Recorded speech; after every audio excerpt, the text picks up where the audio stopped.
Rahim. Our next topic is the heading of this topic is limit point of a set in topological space, or it is also called in some book accumulation point of a set in a topological space X star, or in some book it is also called derived point of a set in a topological space X star, or it is also called cluster points of a set in a topological space X star. The definition of this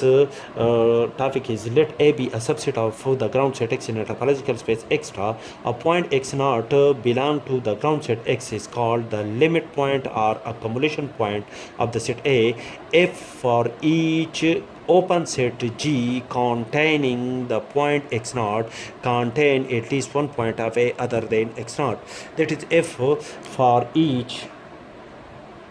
open set G containing the point X naught, the difference of each open set G and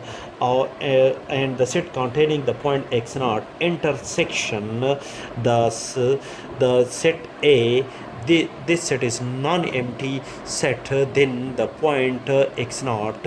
contained in the open set G contained in the ground set X is called a limit point or accumulation point of the set A.